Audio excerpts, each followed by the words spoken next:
Assalamualaikum warahmatullahi wabarakatuh. Sahabat yang dirahmati Allah, ini adalah bagian kedua dari kisah tentang Dajjal. Tonton hingga akhir, jangan di-skip, dan pastikan kamu sudah menyaksikan bagian pertama sebelumnya. Bismillahirrahmanirrahim, mari kita mulai kisahnya. Kemunculan Dajjal bukanlah peristiwa biasa. Ia merupakan salah satu dari tanda-tanda besar Asy-Syarat Al-Kubra, hari kiamat, yang dijelaskan secara gamblang oleh Rasulullah Shallallahu Alaihi Wasallam. Dalam berbagai hadis syahih, Nabi menyebutkan bahwa munculnya Dajjal akan terjadi di akhir zaman menjelang datangnya hari kiamat, sebagai fitnah terbesar yang pernah menimpa umat manusia. Sesungguhnya sebelum kiamat akan muncul Dajjal dan akan ada turun hujan dari langit, lalu tumbuhlah tanaman di bumi dan manusia hidup dalam kelimpahan harta. Hadis riwayat Muslim. Munculnya Dajjal menandai bahwa dunia sudah berada di ujung akhir perjalanannya, dan berbagai tanda besar lain seperti turunnya Nabi Isa, keluarnya Ya'juj dan Ma'juj, serta terbitnya matahari dari barat akan segera menyusul. Rasulullah Shallallahu Alaihi Wasallam menjelaskan bahwa masa tinggal Dajjal di bumi hanya 40 hari, namun tidak seperti hari-hari biasa. Hari-hari itu merupakan ujian luar biasa, karena terasa sangat panjang dan menyesatkan, membuat manusia terjebak dalam fitnah yang hebat. Dalam sebuah hadis syahih, kami bertanya, "Wahai Rasulullah, berapa lama dia tinggal di bumi?" Beliau menjawab, 40 hari. Satu hari seperti 1 tahun, 1 hari seperti 1 bulan, 1 hari seperti 1 pekan, dan sisanya seperti hari-hari biasa. Hadis riwayat Muslim. Mari kita rinci. Hari pertama seperti 1 tahun. Bayangkan, dalam 1 hari itu waktu seakan tidak berlalu, seperti setahun lamanya. Bagaimana sholat diatur dalam kondisi seperti ini? Nabi menjawab, ukurlah waktu sholat di hari itu sebagaimana kalian mengukur waktu pada hari-hari biasa. Hadis riwayat Muslim. Hari kedua seperti 1 bulan, hari ketiga seperti 1 minggu, hari-hari sisanya seperti hari-hari biasa. Hal ini menggambarkan kekacauan dimensi waktu, yang menunjukkan betapa luar biasanya fitnah Dajjal. Ia datang membawa ketertipuan, keajaiban semu, dan kekacauan dalam segala hal, termasuk dalam persepsi waktu manusia. Meskipun waktu pasti kemunculan Dajjal tidak diketahui secara eksplisit, namun Nabi telah memberikan tanda-tanda zaman dan kondisi sosial yang akan melatar belakangi kedatangannya. Ia akan muncul di saat dunia dilanda krisis keimanan, kerusakan moral, dan kekeringan spiritual. Dajjal akan keluar di tengah-tengah kekeringan iman, lemahnya ilmu, dan merajalelanya kebodohan. Hadis riwayat Ahmad, Hasan. Ciri-ciri zaman kemunculan Dajjal antara lain. Yang pertama, krisis moral. Perzinaan, riba, dan kemaksiatan menjadi gaya hidup umum. Yang kedua, ilmu agama ditinggalkan, ulama wafat, Al-Quran ditinggalkan, masjid sepi dari ilmu. Yang ketiga, kekacauan politik dan sosial, perang, konflik, dan ketidakadilan menyebar di mana-mana. Yang keempat, bencana alam dan kekeringan. Dalam sebagian riwayat, disebutkan bahwa 3 tahun sebelum Dajjal muncul, bumi mengalami kekeringan. Tahun pertama, 1/3 hujan tertahan. Tahun kedua, 2/3 hujan tertahan. Tahun ketiga, semua hujan tertahan dan tidak ada tanaman yang tumbuh. Hadis riwayat Ahmad dan Ibnu Majah, Hasan. Dalam kondisi seperti ini, umat manusia akan sangat rapuh, mudah tergoda oleh janji-janji palsu Dajjal yang menawarkan solusi seperti hujan, makanan, dan kemakmuran. Dajjal akan muncul dari arah timur, dari sebuah wilayah yang disebut dalam hadis sebagai Khurasan, sekarang wilayah Iran, Afghanistan, dan sekitarnya. Dajjal akan keluar dari arah timur, dari Khurasan, dan akan diikuti oleh kaum dari wajah-wajahnya seperti perisai. Hadis riwayat Tirmidzi, Hasan. Ia kemudian akan melakukan perjalanan ke seluruh penjuru dunia. Tidak ada satu kota pun yang tidak akan ia datangi, kecuali 2 kota suci, Mekkah dan Madinah, yang dijaga oleh malaikat. Kemunculan Dajjal adalah tanda besar dan pasti dari hari kiamat yang akan terjadi di masa kehancuran moral dan keimanan manusia. Fitnahnya berlangsung 40 hari, namun satu hari bisa terasa seperti setahun. Ia akan muncul dari arah timur saat dunia diliputi krisis dan menyebar ke seluruh bumi, menyebarkan tipu daya dan keajaiban semu, menguji iman manusia hingga batas terakhir. Sebagaimana sabda Nabi, "Barang siapa mendengar tentang Dajjal, hendaklah ia menjauh darinya. Karena demi Allah, seorang akan mendatanginya dan mengira bahwa ia adalah mukmin, lalu dia akan menjadi pengikutnya karena fitnah yang ia bawa." Hadis riwayat Abu Dawud. Salah satu aspek paling berbahaya dari Dajjal adalah misinya yang sangat menyesatkan. Ia tidak datang sebagai penjahat terbuka, tetapi sebagai penipu agung, membawa janji palsu dan ilusi kekuasaan. Awalnya, Dajjal akan mengaku sebagai orang saleh, lalu sebagai nabi, hingga akhirnya mengaku sebagai Tuhan. Tidak ada fitnah yang lebih besar sejak diciptakannya Adam hingga hari kiamat selain fitnah Dajjal. Hadis riwayat Muslim. Rasulullah Shallallahu Alaihi Wasallam telah memperingatkan bahwa umat Islam harus benar-benar waspada, karena proklamasi ketuhanannya akan didukung oleh kekuatan luar biasa, yang membuat banyak manusia tertipu. Disinilah keimanan seseorang benar-benar diuji. Dajjal dikaruniai oleh Allah kekuatan-kekuatan luar biasa, bukan sebagai karamah, tetapi sebagai istidraj, tipu daya yang menyesatkan. Ia bisa melakukan hal-hal supranatural yang akan membuat banyak manusia takjub dan tunduk kepadanya. Beberapa kemampuannya meliputi menurunkan hujan dan menumbuhkan tanaman. Ia bisa menyuruh langit menurunkan hujan dan bumi menumbuhkan tanaman bagi mereka yang beriman kepadanya. Membawa makanan dan kekayaan. Ia tampak membawa gunung roti dan sungai air, membuat orang lapar dan miskin mengikutinya demi kebutuhan duniawi, menghidupkan orang mati secara ilusi. Dalam sebagian riwayat disebutkan bahwa Dajjal akan membunuh seseorang, lalu menghidupkannya kembali. Tapi itu bukan hakikat kehidupan, melainkan tipuan mata atau rekayasa jin. Perintah kepada bumi. Ia bisa memerintahkan bumi untuk mengeluarkan harta, lalu muncullah emas dan perak seperti kawanan lebah. Dajjal akan datang kepada suatu kaum, lalu mereka membenarkannya. Maka dia memerintahkan langit untuk menurunkan hujan, lalu turunlah hujan, dan bumi menumbuhkan tumbuh-tumbuhan. Hadis riwayat Muslim. Kekuatan ini akan menjadi ujian iman yang sangat berat, terutama bagi mereka yang lemah ilmu dan kepercayaannya kepada Allah.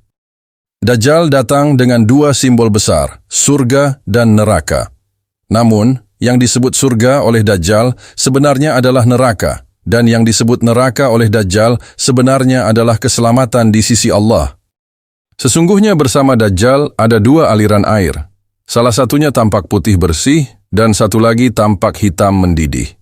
Jika salah seorang dari kalian menjumpainya, hendaklah ia memilih yang hitam, karena itu adalah air yang sejuk yang sebenarnya, dan yang putih adalah api yang membakar. Hadis riwayat Muslim. Artinya, jangan tertipu oleh apa yang tampak secara lahir, karena Dajjal akan membolak-balikkan realitas. Ia membuat maksiat tampak seperti kebaikan, dan membuat kebenaran tampak seperti keburukan. Dajjal bukan sekadar makhluk jahat. Ia adalah fitnah terbesar yang pernah Allah izinkan turun ke bumi. Ia akan menguji manusia dengan ujian yang belum pernah terjadi sebelumnya. Rasulullah memperingatkan umatnya dengan sangat serius. Wahai manusia, tidak ada fitnah yang paling dahsyat semenjak Allah menciptakan Adam hingga hari kiamat selain fitnah Dajjal. Wahai hamba-hamba Allah, maka teguhkanlah iman kalian. Hadis riwayat Muslim. Dajjal akan sangat berbahaya terutama bagi orang yang lemah iman, orang yang jahil tentang agama, orang yang tergoda oleh dunia, orang yang hidup di daerah yang jauh dari ilmu dan ulama. Sebaliknya, orang-orang yang kuat imannya, memahami tauhid dan mengenal tanda-tanda Dajjal, insya Allah akan selamat. Setelah ia muncul, Dajjal akan mengelilingi dunia dan menyebarkan pengaruhnya ke setiap negeri. Tidak ada satu tempat pun yang tidak ia datangi, kecuali dua kota suci, Makkah dan Madinah, yang dijaga oleh para malaikat. Tidak ada satu negeri pun yang tidak akan dimasuki Dajjal, kecuali Makkah dan Madinah. Tidak ada satu celah pun dari jalan-jalan menuju kedua kota itu, melainkan dijaga oleh malaikat dengan pedang terhunus. Hadis riwayat Bukhari dan Muslim. Namun, meski tidak bisa masuk, ia akan membuat guncangan besar di luar kota Madinah, hingga sebagian orang yang lemah iman akan keluar dan bergabung dengannya. Misi Dajjal bukan hanya sekadar merusak, tetapi menggoyahkan dasar keimanan manusia. Ia akan mengaku sebagai Tuhan, membawa keajaiban semu dan janji palsu, menguji umat manusia dengan surga dan neraka yang tertukar, menjadi ujian terbesar yang pernah dihadapi manusia. Menjelajahi dunia untuk menyebarkan pengaruhnya, kecuali Makkah dan Madinah. Fitnah Dajjal adalah puncak dari fitnah akhir zaman, yang hanya bisa dihadapi dengan ilmu, iman, dan perlindungan dari Allah. Siapa saja pengikut Dajjal? Yang pertama, orang-orang munafik, fasik, dan lemah iman. Dajjal akan menjadi ujian terbesar bagi mereka yang rapuh imannya. Orang-orang munafik yang berpura-pura beriman, namun hatinya condong kepada dunia dan kekuasaan, akan menjadi pengikut pertama Dajjal. Mereka akan melihat Dajjal sebagai jalan pintas menuju kebahagiaan duniawi, padahal itu adalah jebakan menuju kehancuran abadi. Sesungguhnya fitnah Dajjal sangat besar. Ia datang membawa surga dan neraka. Nerakanya adalah surga, dan surganya adalah neraka. Maka siapa yang diuji dengan nerakanya, hendaknya ia minta tolong kepada Allah dan membaca awal surat Al-Kahfi. Hadis riwayat Muslim. Begitu juga orang-orang fasik, yaitu mereka yang terang-terangan berbuat dosa dan enggan bertobat, serta umat Islam yang lemah dalam ilmu dan keimanan, akan mudah tergoda oleh kekuatan dan tipu daya Dajjal. Mereka akan melihat keajaiban-keajaiban Dajjal sebagai bukti kebenarannya, padahal itu hanyalah tipu daya istidraj. Yang kedua, 70.000 kaum Yahudi dari Isfahan. Salah satu riwayat yang paling mencolok tentang pengikut Dajjal adalah hadis yang menyebutkan bahwa 70.000 Yahudi dari kota Isfahan, Iran, akan menjadi pengikut setia Dajjal. Dajjal akan diikuti oleh 70.000 orang Yahudi dari Isfahan yang mengenakan jubah tebal. Hadis riwayat Muslim. Riwayat ini menunjukkan bahwa dukungan kepada Dajjal tidak hanya bersifat ideologis, tetapi juga politis dan sosial. Mereka akan menjadi pasukan elit yang mendukung klaim ketuhanannya dan menyebarkan pengaruhnya ke seluruh dunia. Mengapa kaum Yahudi disebut secara khusus dalam riwayat ini?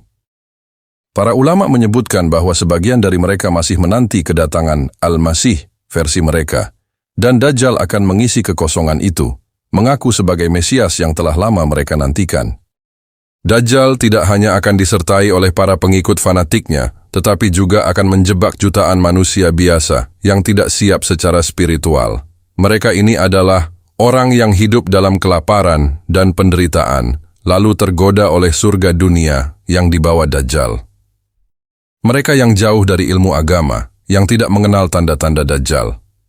Orang-orang yang tergila-gila pada teknologi dan keajaiban, hingga mudah takjub dan percaya pada hal-hal yang tidak rasional, tapi menggiurkan.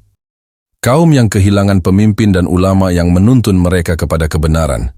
Fitnah ini akan membuktikan siapa yang benar-benar beriman, dan siapa yang hanya mengikuti agama karena tradisi atau warisan keluarga. Fitnah Dajjal adalah semacam penyaringan spiritual besar-besaran.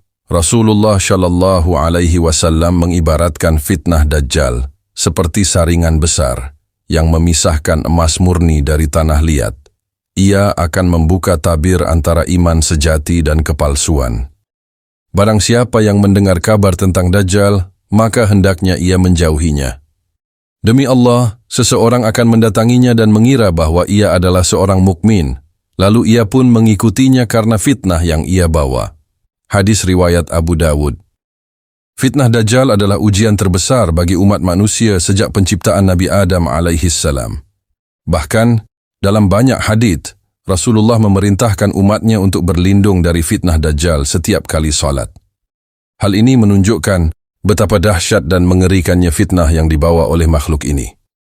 Rasulullah Shallallahu Alaihi Wasallam mengajarkan kepada umatnya sebuah doa penting yang harus dibaca di akhir tasyahud sebelum salam dalam setiap salat. agar terhindar dari fitnah Dajjal. Apabila salah seorang dari kalian selesai tasyahud akhir dalam salatnya, maka hendaknya ia berlindung kepada Allah dari 4 perkara.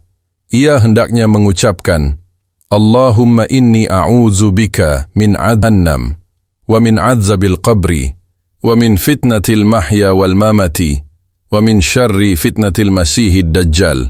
Hadis riwayat Muslim. Artinya, ya Allah, aku berlindung kepadamu dari siksa jahannam, dari siksa kubur, dari fitnah kehidupan dan kematian, serta dari kejahatan fitnah Al-Masih Dajjal. Hadis ini menunjukkan wajibnya kesadaran spiritual tentang fitnah akhir zaman, dan bahwa setiap muslim dianjurkan rutin mengingat dan meminta perlindungan dari Dajjal dalam setiap salatnya. Salah satu benteng utama dari fitnah Dajjal yang disebutkan dalam hadits syahih adalah membaca surah Al-Kahfi, terutama 10 ayat pertama dan 10 ayat terakhir. Barang siapa menghafal 10 ayat pertama dari surah Al-Kahfi, maka dia akan terlindungi dari Dajjal. Hadis riwayat Muslim. Dalam riwayat lain, barang siapa membaca surah Al-Kahfi pada hari Jumat, maka cahaya akan meneranginya di antara 2 Jumat. Hadis riwayat Al-Hakim, Hasan. Surah Al-Kahfi memuat kisah-kisah penuh hikmah, seperti kisah Ashabul Kahfi, kisah Nabi Musa dan Khidir, serta kisah Zulkarnain. Semuanya berkaitan dengan iman, kesabaran, dan keteguhan dalam menghadapi fitnah dan kekuasaan. Nilai-nilai ini menjadi bekal spiritual dan ideologis dalam menghadapi fitnah Dajjal yang penuh tipu daya dan ilusi.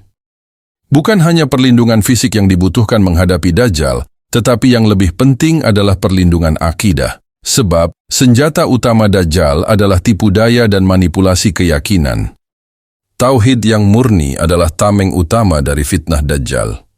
Seorang Muslim yang mengetahui bahwa hanya Allah satu-satunya Tuhan, tidak akan tertipu oleh Dajjal. Meskipun ia menunjukkan mukjizat seperti menurunkan hujan, menghidupkan orang mati, dan memberikan kekayaan. Seseorang yang memiliki ilmu syar'i, terutama tentang tanda-tanda akhir zaman, akan mampu mengenali karakteristik Dajjal dan tidak akan terpengaruh oleh tipu dayanya. Mereka memahami bahwa kemampuan Dajjal adalah ujian dari Allah, bukan bukti kebenaran klaim ketuhanannya. Di masa fitnah besar, seperti kemunculan Dajjal, kesendirian adalah bahaya. Maka penting bagi setiap muslim untuk menjaga hubungan dengan komunitas yang syalih, yang senantiasa menjaga iman, menegakkan ilmu, dan saling mengingatkan dalam kebenaran. Rasulullah Shallallahu Alaihi Wasallam bersabda, sesungguhnya serigala hanya memangsa domba yang terpisah dari kelompoknya. Hadis riwayat Abu Dawud, Hasan. Demikian pula, orang yang menjauh dari masjid, majelis ilmu dan komunitas iman akan mudah ditipu oleh fitnah Dajjal. Rasulullah Shallallahu Alaihi Wasallam juga memperingatkan agar tidak mencoba-coba mendekati Dajjal atau menguji kekuatannya, sebab ia memiliki kemampuan mempengaruhi akal dan hati. Siapa yang mendengar Dajjal, maka hendaknya ia menjauh darinya. Demi Allah, sesungguhnya seseorang akan mendatanginya, dan ia mengira bahwa dirinya beriman, lalu ia mengikutinya karena syubhat yang ia bawa. Hadis riwayat Abu Dawud. Maka, dalam menghadapi fitnah Dajjal, berpaling darinya lebih baik daripada menghadapinya, kecuali orang-orang pilihan yang dikehendaki Allah, seperti Nabi Isa alaihissalam, yang memang diutus untuk membunuhnya. Hanya dengan tauhid yang kuat, ilmu yang benar, dan dukungan lingkungan yang syalih, seorang muslim bisa selamat dari fitnah terbesar di akhir zaman. Fitnah Dajjal akan mencapai puncaknya saat ia menjelajahi bumi dengan kekuatan luar biasa, mengaku sebagai Tuhan, dan menyesatkan jutaan manusia. Namun, Allah Subhanahu wa Ta'ala tidak membiarkan umat Islam tanpa pertolongan. Pada masa genting itu, Allah akan menurunkan 2 sosok agung sebagai pelindung dan pembela kebenaran, Imam Mahdi dan Nabi Isa alaihissalam. Sebelum kemunculan Dajjal, umat Islam akan berada dalam kondisi terpecah belah dan mengalami berbagai krisis. Di tengah kekacauan itu, akan muncul seorang pemimpin saleh yang diutus Allah untuk mempersatukan umat, dialah Imam Mahdi. Rasulullah Shallallahu Alaihi Wasallam bersabda, akan keluar dari keturunanku seorang lelaki yang namanya sama dengan namaku. dan nama ayahnya sama dengan nama ayahku. Ia akan memenuhi bumi dengan keadilan sebagaimana sebelumnya dipenuhi oleh kezaliman. Hadis riwayat Abu Dawud. Imam Mahdi akan menjadi pembuka jalan dan komandan kaum muslimin, memimpin mereka dalam perjuangan menegakkan keadilan. Bersama para pengikutnya, ia akan berperang melawan para pendukung Dajjal dan kekuatan-kekuatan kebatilan. Saat Dajjal telah menyebarkan fitnahnya di seluruh dunia, dan kaum muslimin berada dalam posisi sulit, Allah akan menurunkan Nabi Isa alaihissalam dari langit sebagai jawaban doa-doa kaum beriman. Dalam hadits sahih disebutkan, Isa bin Maryam akan turun di Menara Putih di sebelah timur Damaskus, mengenakan 2 pakaian yang dicelup, dengan kedua tangan diletakkan di sayap 2 malaikat. Hadis riwayat Muslim. Tanda-tanda turunnya, yang pertama, ia akan turun di Menara Putih, Manaratul Baida, di Damaskus, Suriah. Yang kedua, saat turun, kedua tangannya ditopang oleh malaikat dan air menetes dari rambutnya seakan baru selesai mandi. Yang ketiga, ketika beliau mengangkat kepalanya, tetesan air tampak berkilau seperti mutiara. Yang keempat, turunnya Nabi Isa menandai awal kehancuran Dajjal dan kebangkitan kekuatan tauhid atas kekufuran. Setelah turun, Nabi Isa akan mendatangi kaum muslimin yang saat itu sedang dipimpin oleh Imam Mahdi. Imam Mahdi akan mempersilakan Nabi Isa untuk menjadi imam salat. Namun Nabi Isa berkata, "Silakan engkau yang menjadi imam karena salat ini didirikan untuk engkau." Ini menunjukkan bahwa Nabi Isa datang bukan membawa syariat baru, melainkan sebagai pengikut syariat Nabi Muhammad SAW. Setelah memimpin salat dan bergabung dengan pasukan kaum muslimin, Nabi Isa akan memburu Dajjal, yang saat itu sedang berada di wilayah Syam dan Palestina. Dajjal akan melarikan diri, namun Nabi Isa mengejarnya hingga ke gerbang Lud, sebuah tempat yang sekarang berada di wilayah Palestina. Rasulullah SAW bersabda, Isa bin Maryam akan membunuh Dajjal di gerbang Lud. Hadis riwayat Muslim. Saat itu semua kekuatan Dajjal akan runtuh dan seluruh pendukungnya akan tercerai-berai. Nabi Isa tidak menggunakan senjata hebat, cukup dengan hembusan nafasnya, Dajjal akan luluh dan akhirnya tewas di tangan Nabi Isa. Setelah terbunuhnya Dajjal, kebenaran dan keadilan akan kembali ditegakkan. Kaum muslimin akan dipimpin oleh Nabi Isa dan Imam Mahdi dalam masa kejayaan, penuh keamanan dan kedamaian. Tidak akan ada lagi syirik, salib akan dihancurkan, babi akan dibunuh, dan Islam menjadi satu-satunya agama yang berlaku. Allah berfirman, "Tidak ada seorang pun dari ahli kitab, kecuali akan beriman kepadanya, Isa, sebelum kematiannya. Dan di hari kiamat, Isa akan menjadi saksi atas mereka." Quran Surah An-Nisa ayat 159. Fitnah Dajjal sebesar apapun akan binasa oleh cahaya keimanan dan kebenaran yang dibawa oleh utusan Allah.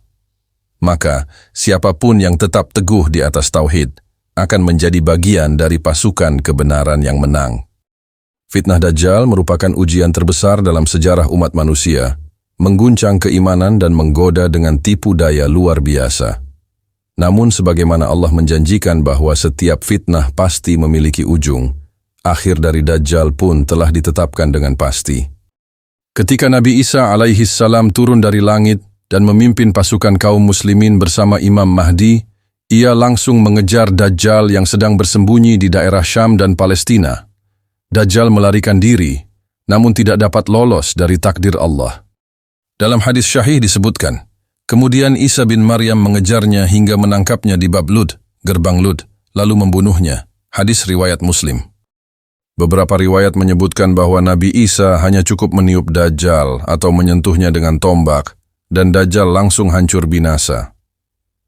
Hembusan nafas Nabi Isa saja sudah cukup untuk membuat musuh Allah itu lemah tak berdaya.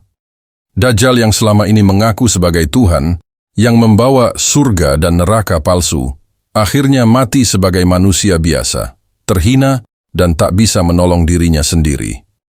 Dengan wafatnya Dajjal, seluruh pengaruh kekufuran dan fitnah yang selama ini menyebar luas di muka bumi lenyap dalam sekejap. Para pengikut Dajjal yang sebelumnya membanggakan kekuatannya berubah menjadi panik dan ketakutan, Rasulullah Shallallahu Alaihi Wasallam bersabda, ketika Dajjal melihat Nabi Isa, dia meleleh seperti garam dalam air.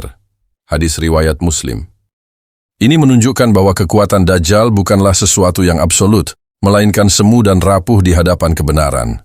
Seluruh sistem kebatilan, keajaiban palsu, dan pengaruhnya runtuh dalam satu hari. Setelah kematian Dajjal, Nabi Isa alaihissalam mengambil alih kepemimpinan umat manusia.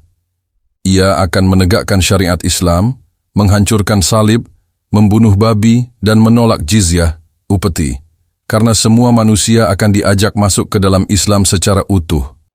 Dalam hadits, demi zat yang jiwaku berada di tangannya, sungguh akan turun kepada kalian Isa putra Maryam sebagai hakim yang adil. Ia akan mematahkan salib, membunuh babi, dan menghapus jizyah. Harta akan melimpah hingga tak seorang pun yang mau menerimanya. Hadis, riwayat Bukhari dan Muslim. Pada masa itu, umat manusia akan hidup dalam perdamaian, keadilan, dan keberkahan yang belum pernah dirasakan sejak Nabi Adam. Tidak ada lagi peperangan, permusuhan, atau kekufuran. Kemudian akan ada satu sujud yang lebih baik dari dunia dan seluruh isinya. Hadis riwayat Muslim. Ini menggambarkan betapa tingginya nilai spiritual dan keimanan pada masa itu. Umat Islam akan kembali kepada kemurnian iman dan akhlak. Kepemimpinan Nabi Isa akan berlangsung dalam waktu yang ditentukan Allah, disebutkan dalam beberapa riwayat selama 40 tahun. Setelah itu, beliau akan wafat seperti manusia biasa dan dikuburkan bersama Nabi Muhammad Shallallahu Alaihi Wasallam. Dalam periode itu, Islam menjadi agama satu-satunya, tidak ada lagi fitnah besar, bumi diberkahi dengan hasil pertanian dan kemakmuran. Hewan buas hidup damai dengan manusia. Anak-anak bermain dengan ular dan singa tanpa bahaya. Inilah fase terakhir dari kejayaan Islam di bumi. Sebelum masuk pada fase-fase akhir zaman seperti munculnya Ya'juj dan Ma'juj, terbitnya matahari dari barat, dan akhirnya terjadinya kiamat. Kematian Dajjal bukan sekadar akhir dari satu makhluk jahat, melainkan akhir dari zaman kegelapan dan awal dari masa keemasan Islam. Allah menunjukkan bahwa betapapun kuatnya kebatilan, kebenaran pasti akan menang. Peristiwa ini menjadi pelajaran penting bagi umat Islam untuk menjaga keimanan dalam setiap ujian, tidak tertipu oleh kekuatan palsu dunia, menantikan masa kejayaan Islam dengan sabar dan penuh harap. Setelah berakhirnya fitnah terbesar umat manusia dengan dibunuhnya Dajjal oleh Nabi Isa alaihissalam, dunia belum langsung berakhir. Masih ada tanda-tanda besar kiamat lainnya yang akan menyusul dalam waktu dekat. Tanda-tanda ini merupakan bagian dari 10 tanda besar hari kiamat yang disebutkan oleh Rasulullah Shallallahu Alaihi Wasallam. Setelah Dajjal dibunuh dan dunia menikmati kedamaian dalam kepemimpinan Nabi Isa, ujian besar lainnya datang dalam wujud dua bangsa ganas, Ya'juj dan Ma'juj. Allah berfirman, hingga apabila dibukakan Ya'juj dan Ma'juj, dan mereka turun dengan cepat dari seluruh tempat yang tinggi. Quran Surah Al-Anbiya ayat 96. Mereka akan muncul dari balik dinding besi yang dahulu dibangun oleh Zulkarnain. QS Al-Kahfi 94-98 dan menyerbu bumi dengan kekuatan luar biasa. Mereka merusak apa saja yang mereka lewati, meminum sungai-sungai, dan membunuh siapapun yang mereka jumpai. Nabi Isa dan kaum muslimin tidak mampu melawan mereka secara fisik. Lalu mereka berdoa kepada Allah, dan Allah menghancurkan Ya'juj dan Ma'juj dengan cacing kecil yang muncul di leher mereka hingga mereka mati serentak. Setelah itu, bumi dipenuhi bangkai dan bau busuk mereka. Lalu Allah mengirimkan burung-burung besar seperti unta untuk membawa jasad-jasad mereka ke suatu tempat yang dikehendaki Allah. Setelah Ya'juj dan Ma'juj dimusnahkan, masa keberkahan dan kedamaian melimpah di muka bumi. Disebutkan dalam hadis bahwa bumi menghasilkan tanaman-tanaman besar. Satu buah delima bisa dimakan oleh sekelompok orang dan daunnya cukup untuk menjadi naungan. Hewan dan manusia hidup damai berdampingan. Ini adalah masa keemasan terakhir umat Islam, dipimpin oleh Nabi Isa, hingga datangnya waktu-waktu akhir menjelang kiamat besar. Nabi Isa akan hidup di bumi selama beberapa puluh tahun, disebut dalam hadis selama 40 tahun.